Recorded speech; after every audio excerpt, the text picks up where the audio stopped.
ऐसे लोग जिनका ब्लड प्रेशर हाई रहता है उन्हें स्ट्रोक होने का खतरा ज़्यादा होता है? Strong family history of stroke modifiable में सबसे बड़ा रिस्क फैक्टर जैसे ब्लड प्रेशर। अब हमारा बीपी कंट्रोल में है तो क्या अब हम दवा छोड़ दें?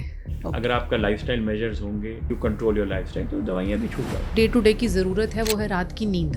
हर एक आदमी की नींद की जो रिक्वायरमेंट है वो अलग है। कुछ लोग 4 घंटा भी सो के बहुत ज़्यादा फ्रेश रहते हैं और कुछ लोग 8 घंटा भी देख के उनको फ्रेशनेस नहीं होती। स्लीप जो है it's not a passive activity. Brain इस वक्त बहुत काम कर रहा होता है। मेमोरी लॉस, अल्जाइमर, डिमेंशिया जैसी चीज़ें आ जाती हैं। रेस्टोरेटिव स्लीप जो है वो 4 घंटे की भी हो सकती है। A lot of people sleep only 4 hours and they are very active in the day. अगर वो सुबह उठ के फ्रेश हैं और पूरा दिन काम करते हैं तो 4 hours is enough. बहुत लोग कहते हैं कि हम जब तक अल्कोहल नहीं पीते हमें नींद नहीं आती। No smoking, no tobacco, very important. क्या माइग्रेन क्योर हो जाएगा? तो क्योर नहीं हो जाएगा लेकिन सबसाइड हो जाएगा। हम लोग सुनते हैं कि यहाँ पे मारना नहीं चाहिए, यहाँ छोटा मगज होता है, ये बात कितनी सच है? मारने से कुछ हो जाएगा ऐसा नहीं है, but yes that is the most important part of the brain जो ब्रेन स्टेम है। ब्रेन पावर को बूस्ट कर सकते हैं आप, क्या ये संभव है? बूस्टिंग और मेंटेनिंग इट वो डेफिनेटली हो। क्या ये बात सही है कि बढ़ती उम्र के साथ ब्रेन भर जाता है और लोग भूलने लगते हैं? Doing memory exercise. You can even do reading something. You can do sudoku, play chess, play cards.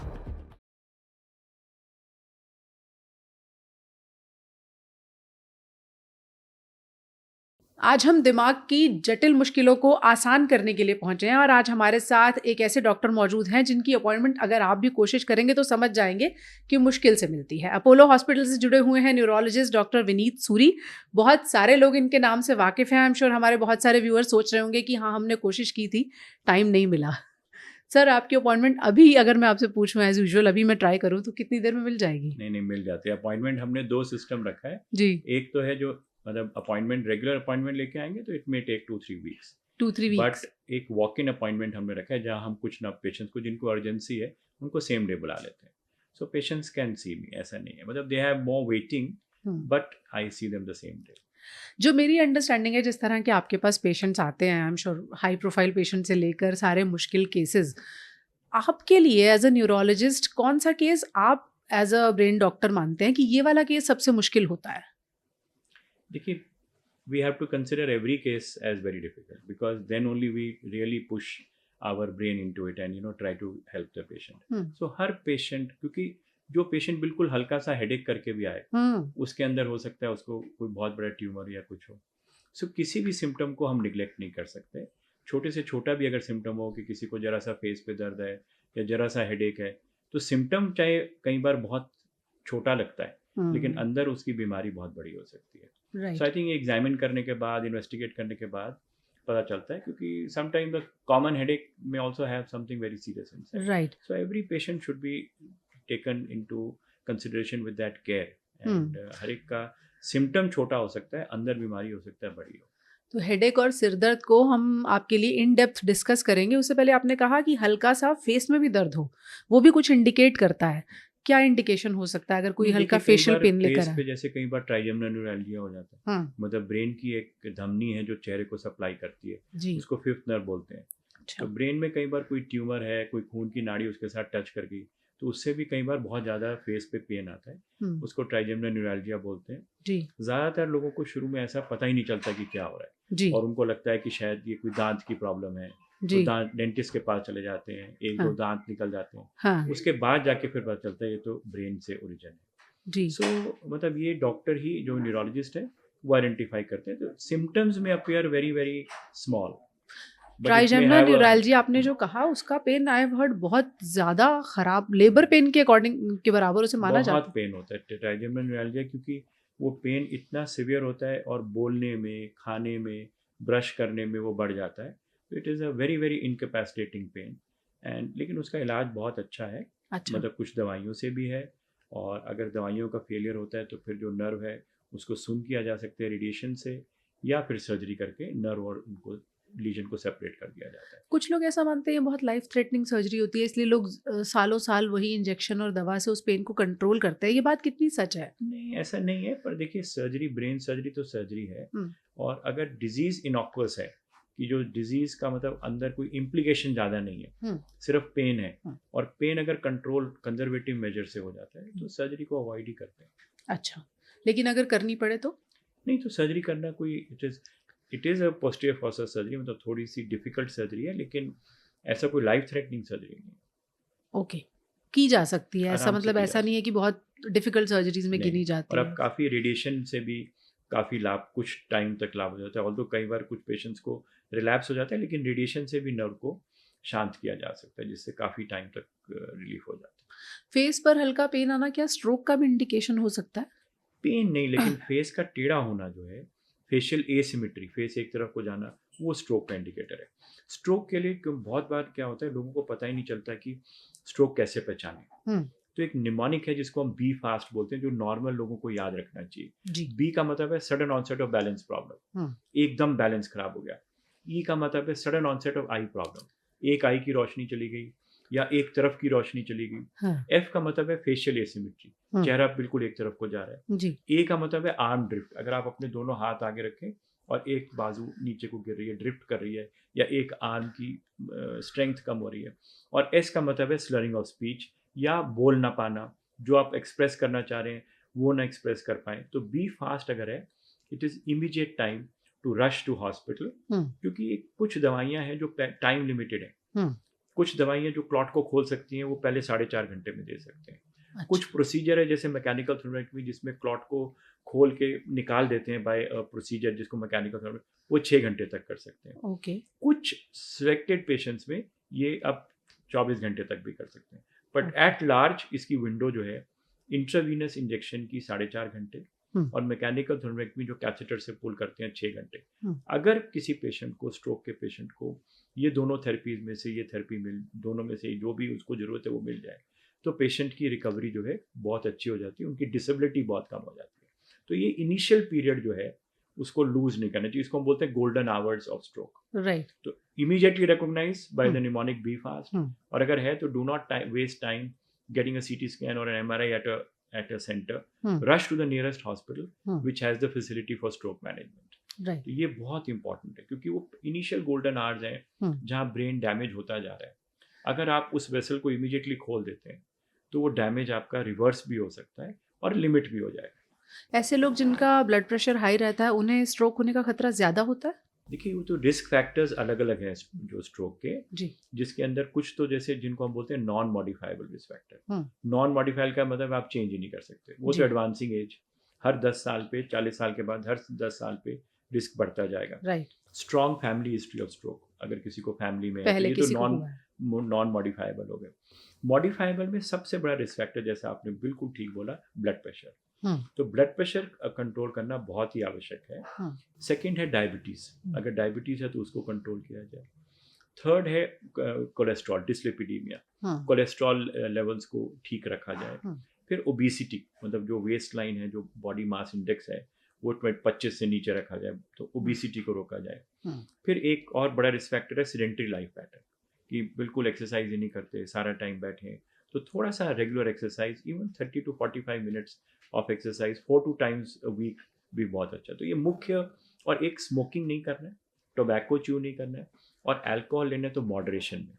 Moderation का मतलब है 2 drinks in a male and 1 drink in a female. These are the recommendations. Every day? If one has to take. Okay. Avoid करेंगे तो सबसे अच्छा है। लेकिन जो अलाउड है, permissible, 2 drinks in a male and 1 in a female is what is not going to be harmful, but beyond that definitely there is a harm.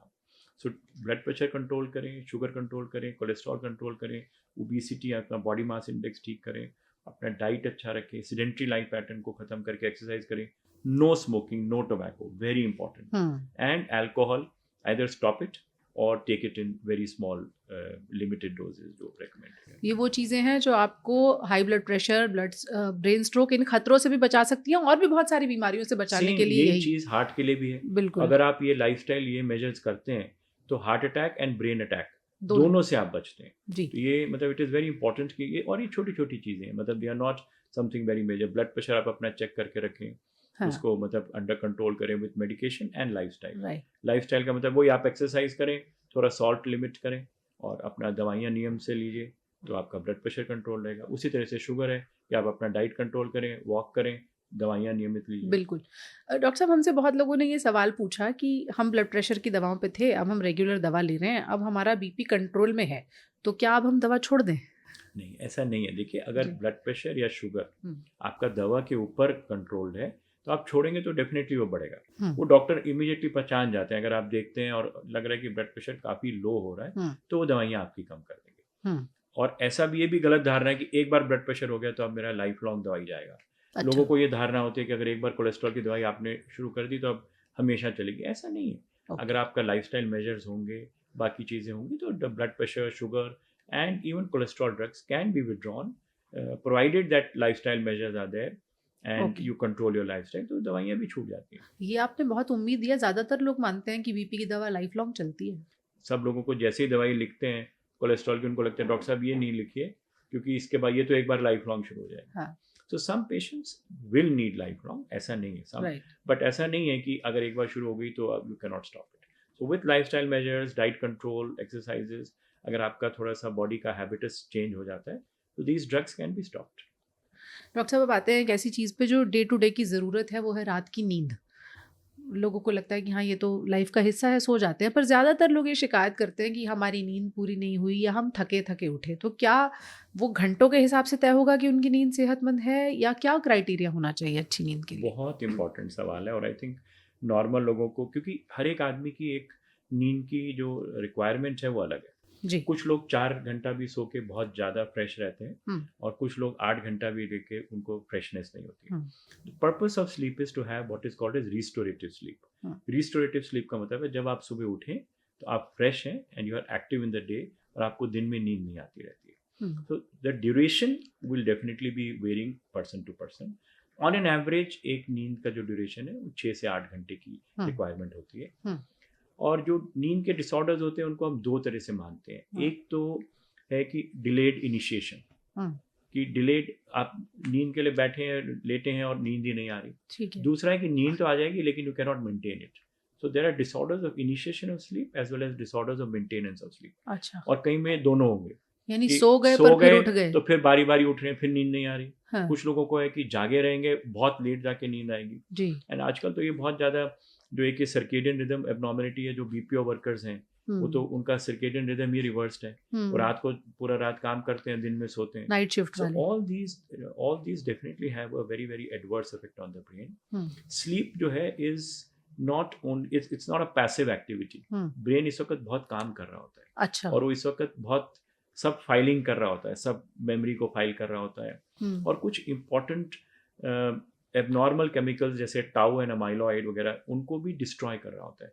जो ये अगर एक्यूमुलेट हो जाते हैं तो आगे जाके मेमोरी लॉस, अल्जाइमर, डिमेंशिया जैसी चीज़ें आ जाती हैं। इसमें काफ़ी रिसर्च हो रहा है कि जो लोग ठीक से नहीं सो पाते उनको आगे जाके डिमेंशिया का, अल्जाइमर का भी रिस्क जाता है। So not only short term memory and poor concentration, नींद ना आने से जैसे थोड़ा चिड़चिड़ापन होना, बट जी। लॉन्ग टर्म रिस्क भी आपके जो है बढ़ जाते हैं, क्योंकि स्लीप जो है वो इन टाउ एंड अमाइलॉइड एंड खराब पदार्थ जो ब्रेन में एक्यूमुलेट होते हैं उनको भी वो डिस्ट्रॉय करती है। Okay. So it is very important to have what is called as restorative sleep. Restorative sleep will be different in duration for everybody. Okay. On an average, it will be 4 hours, 5 hours, 6 hours to 7 hours. And अपना time से सोना। आजकल का जो generation है, हाँ, आजकल कोई 3 बजे से पहले, 2 बजे से पहले, सोता young नहीं children है। do not sleep before that. And then they may oversleep in the morning at 9 o'clock. तो So this circadian rhythm disturbances are also not good for the brain. आजकल बीपीओ वर्कर्स और night shift के जो youngsters हैं जिनकी आप बात कर रहे हैं, वो ये कहते हैं अब तो हम सर्केडियन रिदम को ऑल्टर कर सकते हैं और अपने हिसाब से शिफ्ट कर सकते हैं। ये पॉसिबल है? नहीं। सर्केडियन रिदम जो है उसमें बहुत ज़्यादा और भी हार्मोन्स जो ब्रेन से हैं, बॉडी से हैं, they are all linked to the sleep wake schedule. So उसको डिस्टर्ब करने से डेफिनेटली इश्यूज आते हैं बॉडी में। तो क्या खराब नींद जिससे लगातार आ रही है वो आने वाले समय में आपका मरीज भी हो सकता है? इन द सेंस अगर लगातार किसी की नींद डिस्टर्ब्ड है और वो ये तो शिकायत कर रहा है। नींद के लोग बहुत ऐसा होते हैं जिनको नींद के डिसऑर्डर्स होते हैं हाँ, एंड दे कम इन, मतलब उनको न्यूरोलॉजिकल हेल्प चाहिए होता है। ओके। उसमें भी ट्राई टू फाइंड आउट, क्योंकि कुछ लोगों को तो कुछ साइकोलॉजिकल इश्यूज हैं, जैसे एंजाइटी है, कुछ डिप्रेसिव फीचर्स हैं, उनसे हो जाता है। कुछ लोगों को फिजिकल प्रॉब्लम्स हैं, जैसे कोई पार्किंसन के पेशेंट है, उनको रात को बहुत स्टिफनेस हो जाती है, रिजिडिटी हो जाती है। कुछ जॉइंट पेन के पेशेंट्स हैं जिनको, या प्रोस्टेट के पेशेंट हैं जिनको रात को तो उनका कारण ढूंढना पड़ता है कि क्यों नींद का डिस्टर्बेंस है और उस हिसाब से फिर उनके लिए दवा जाती है। इन जनरल अच्छी नींद के लिए क्या करना चाहिए? देखिए, एक हम बोलते हैं इसको स्लीप हाइजीन करना चाहिए।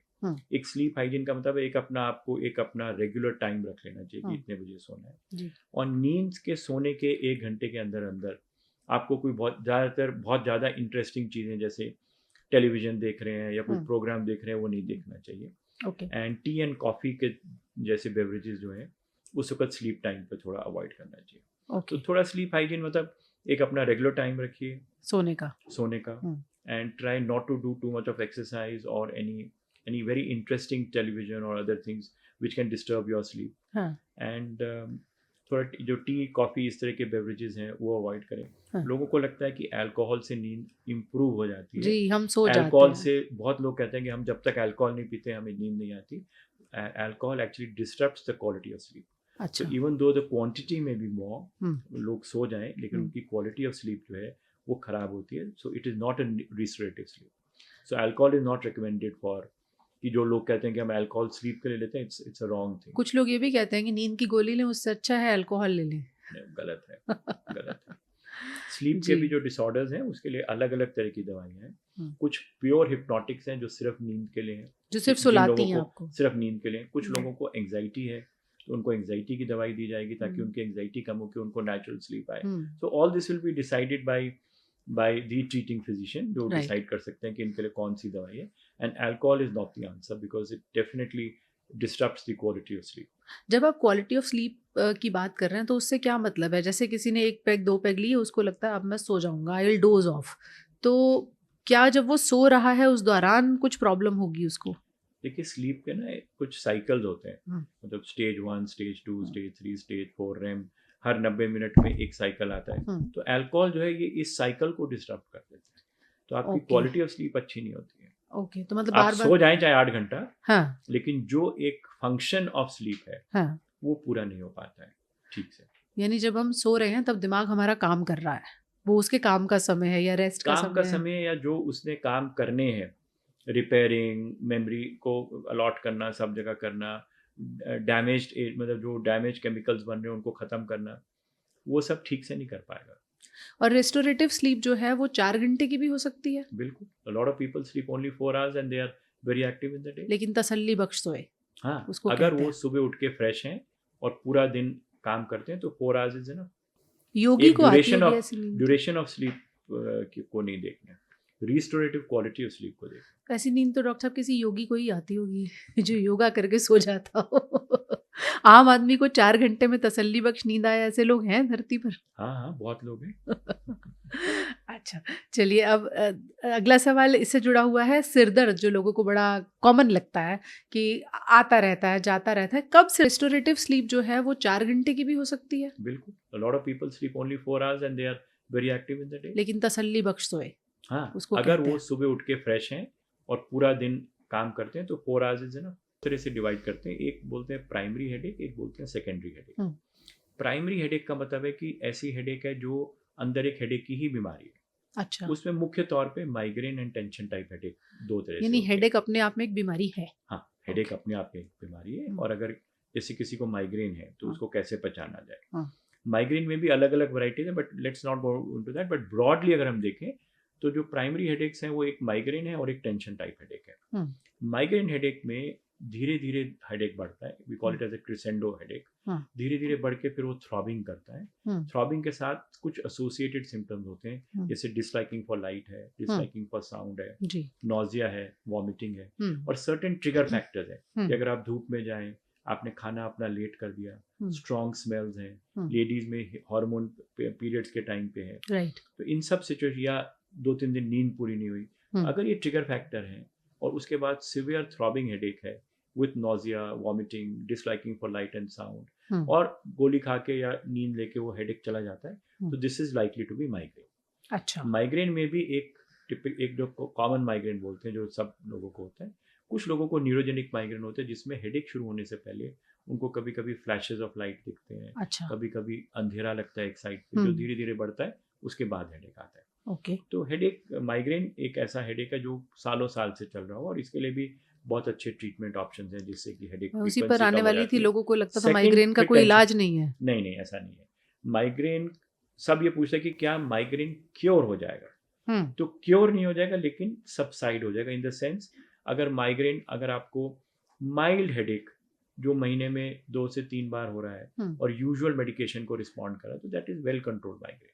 सो ऐसा हो जाता है कि migraine will not disturb the social life of the person.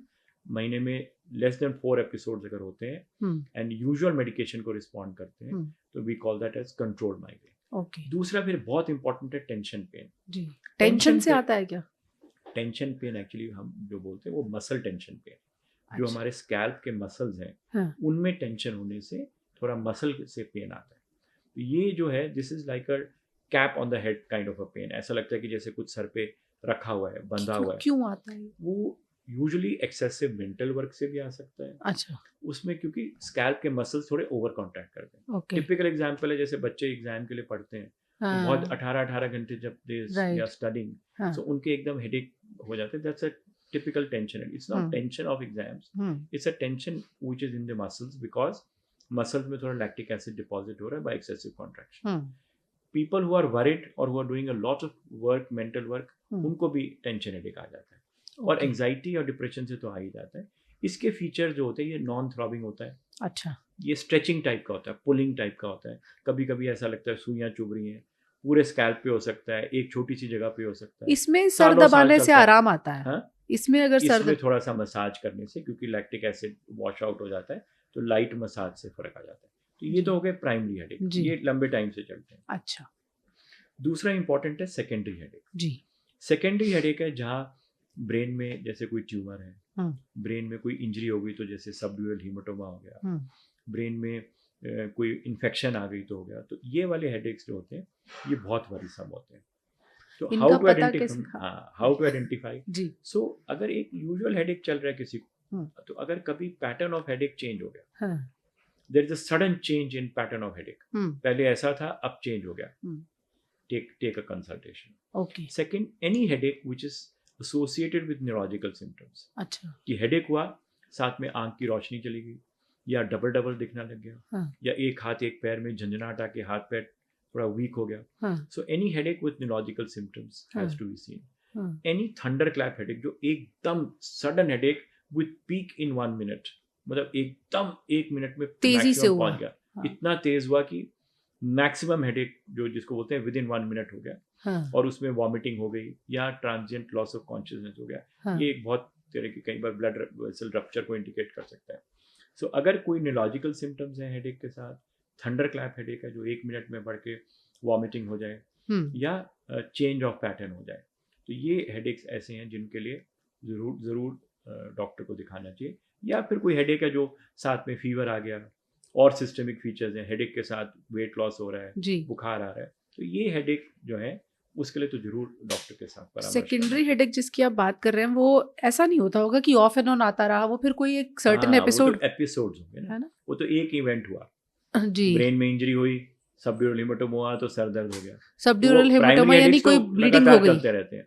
Subdural haematoma यानी कोई ब्लीडिंग हो गई अंदर, ब्रेन के अंदर ब्लीडिंग हो गई. ओके, तो सीरियस मामला हो गया. ऐसे मरीज तो आपके पास आते ही होंगे बहुत. कोई रीजन होते हैं या अगेन हाई ब्लड प्रेशर और स्ट्रेस? नहीं, सबड्यूरल हीमाटोमा में क्या होता है कि ब्रेन और हड्डी के बीच में, ब्रेन के बीच में, और वहाँ पे ब्लीडिंग होती है, और ये ब्लीडिंग यूजुअली ब्रेन के बाहर होती है. अच्छा. वहाँ पे यूजुअली जो वेन्स होती हैं वो रप्चर कर जाती हैं जी. इनका यूजुअल कॉज माइल्ड ट्रॉमा होता है, हल्का सा ट्रॉमा होता है. जैसे हल्का सा सर लग गया, कहीं गाड़ी में बैठते हुए सर लग गया, कभी फॉल हो गया. एंड स्पेशली जो एल्डरली लोग हैं एज के साथ, उनकी ब्लड वेसल्स थोड़ी वीक होती हैं, तो उसमें ब्लीडिंग होने का चांस ज़्यादा होता है. या जो ब्लड थिनर्स भी होते हैं, कई लोगों को एंटी प्लेटलेट्स चलते हैं, एंटी कोएगुलेशन दवाइयाँ चलती हैं, तो उसमें फिर अगर थोड़ी सी भी चोट लगी, थोड़ी ब्लीडिंग न होकर नॉर्मली रुक जाएगी, इनमें ब्लीडिंग ज़्यादा हो जाएगी, सो दे में मैनिफेस्ट विद अ सबड्यूरल.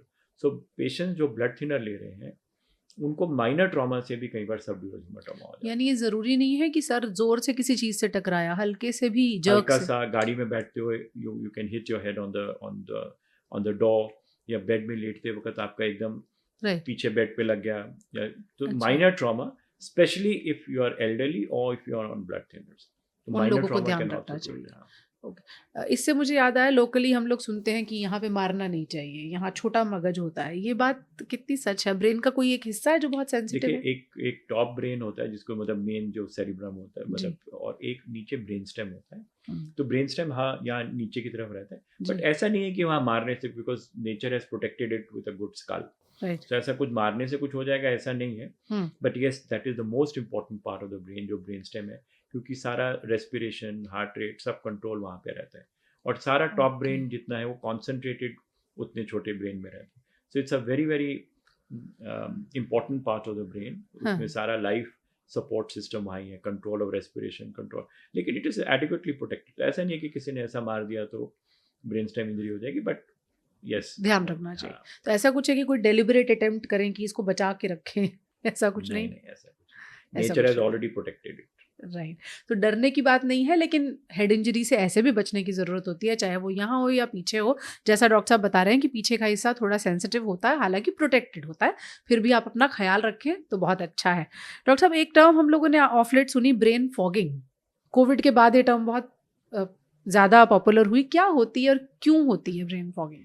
देखिए, ब्रेन फॉगिंग का मतलब है कि जहाँ पेशेंट को लगे कि वो उसकी कंसंट्रेशन, अटेंशन स्पैन, वो सब कम हो रहा है। Usually it is a transient thing, it is not, जैसे एक तो होता है ना डिमेंशिया या मेमोरी लॉस, अलग होते हैं। ब्रेन फॉगिंग है जो कुछ समय के लिए मरीज को लगता है कि उनकी मेमोरी लॉस हो रहा है, उनको भूल रहे हैं कंसंट्रेशन चीज़ें। पूरी नहीं हो रही है, सोच नहीं पा रहे हैं ठीक से, डिजी लग रहा है। सो हाँ। All this, a lot of things, sometimes even minor viral fevers, Covid के बाद बहुत ज़्यादा हुआ था। अच्छा। कोई भी वायरल फीवर कर सकता है, बहुत दवाएं कर सकती हैं। तो कोई जैसे कीमोथेरेपी एजेंट्स हैं, उससे हो जाता है। ओके। इन्फेक्शंस कोई भी हो जाए, ओके। यूरिनरी ट्रैक्ट इन्फेक्शन, कोई भी किसी से भी हो जाता है। तो any infection, viral infection, any other systemic infection, कुछ दवाएं, इन सब से ब्रेन फॉगिंग होती है। लेकिन आई थिंक थोड़ा सा brain fogging has been, internet has brought it out a little I was little about much to more, ask you this because a question. lot of children who are studying, right. or youngsters, हाँ। they, the minute they get some symptom of poor concentration, they will Google, and hmm. and Google tells them you've got brain fog. And so, we see a lot of patients coming in, "Hey, doc, I've got brain fog, what do I do?" So I think it's also it's a overhype also. जी। And I think a lot of students who, or even youngsters who read about who Google their symptoms, will come with a diagnosis of fog. So it's an overhyped thing. अच्छा। And but obviously there is an entity, okay. and it can occur in the presence of other systemic illnesses and drugs. इसी सवाल को थोड़ा सा मैं tweak करके पूछती हूँ। जैसे आपने कहा लोग गूगल करते हैं तो उनको लगता है, क्या सोशल मीडिया का बहुत ज़्यादा यूज़ करने से भी ब्रेन फॉगिंग के सिम्टम्स हो सकते हैं? नहीं, सोशल मीडिया देखिए, कितना भी आप प्रेजेंटेशन ऑफ इंफॉर्मेशन तो अच्छा रहता है मेमोरी के लिए। ठीक है। मतलब if you are involve, so lot of people, जैसे एल्डरली लोग हैं जो घर में वैसे ही बैठे कुछ भी नहीं करते हैं, रील्स तो देख रहे हैं। if they are doing whatever they are doing, ji. they are presenting themselves with some information, so that's at least they are using their brain. हम हमेशा बोलते हैं यूज इट और लूज इट। तो आप ब्रेन को यूज करते रहें तो जी। आपकी ब्रेन शार्प रहती है, rather than just बेड में लेटे रहें और मतलब और कुछ भी ना करें। तो that I think, and new learning is always a good thing for memory. तो अगर वो रील देखना सीख रहे हैं, सोशल मीडियम का और यूज करना सीख रहे हैं, तो it is good for elderly. मतलब I think we would encourage them, okay. क्योंकि न्यू लर्निंग तो हमेशा हेल्प करती है। कुछ भी नया मोबाइल सीख रहे हैं, मोबाइल के ऊपर व्हाट्सएप करना सीखें, कुछ Instagram, so new learning is always helpful for memory. वो आपकी ब्रेन को अच्छा ही कर रही है। कुछ रिसर्चेज़ ये कहती हैं डॉक्टर साहब कि अगर आप बहुत ज़्यादा 1 मिनट रील्स और ये सब कंज़्यूम करते हैं तो उसकी वजह से आपका अटेंशन स्पैन अफेक्ट होता है और फिर आप लंबी चीज़ें या देर तक कंसंट्रेशन ही भूल जाते हैं कि लंबे समय तक कंसंट्रेट कैसे करेंगे। ये बात सच है? ऐसा तो कोई एविडेंस नहीं है, बट मतलब ऐसा नहीं है कि आप शॉर्ट चीज़ें देखेंगे तो लॉन्ग कंसंट्रेशन नहीं कर सकते।